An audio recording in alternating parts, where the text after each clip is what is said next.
We interrupt this week's recap for a special breaking news announcement. For just the second time in the last 318 days, the Rambling Mongeese have won a fantasy football game. I repeat, the Rambling Mongeese have won a fantasy football game. We go live now to our on-the-scene reporter, Chet Manley, to speak with the Mongeese. Thanks, Commish. I'm here at Rambling Mongeese Stadium, which suspiciously looks like a severely overgrown backyard of a suburban neighborhood.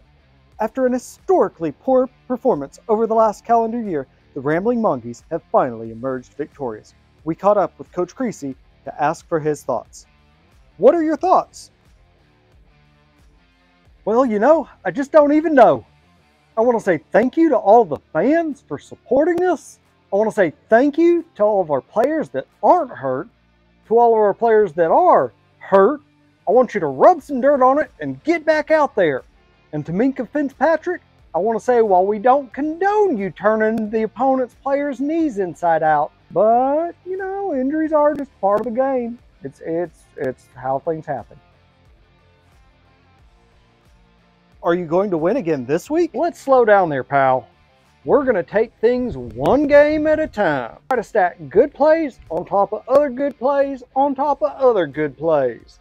Insert more cliches as necessary. Now, Vegas likes our odds next week, but like the great Han Solo said, never tell me the odds. Jeff's team has lost to a couple of really good teams already, so we aren't looking past him by any means. In a couple of weeks, April's already declared the game against us homecoming because she's that certain that they're going to demolish us.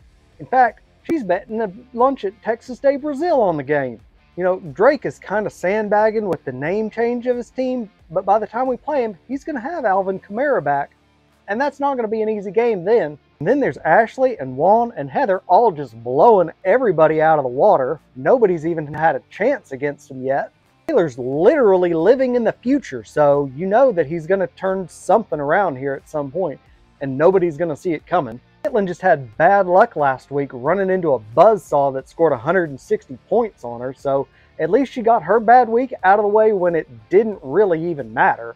And Jennifer would have won this week if her running back's knee didn't get turned inside out. I guess what I'm saying is, it's tough to win in this league. We got a lot of good teams. So you said you weren't going to look ahead, and then you talked about every other team in the league. How's that for not looking ahead? That ain't a question. Questions end in question marks. Back to you, Commish.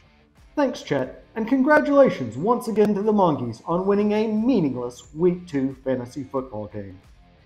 Before we go, let's pick games. 3, we're taking Ashley over Taylor. She's a buzzsaw right now. Heather over April, because secondary DLSs stick together against our boss. Caitlin to bounce back over Jennifer this week. Juan is going to continue to show that you don't even have to start a full roster in order to score 150 points as he beats Drake. And finally, Jeff beats Charles because Charles sold his soul for a meaningless Week 2 fantasy football game victory.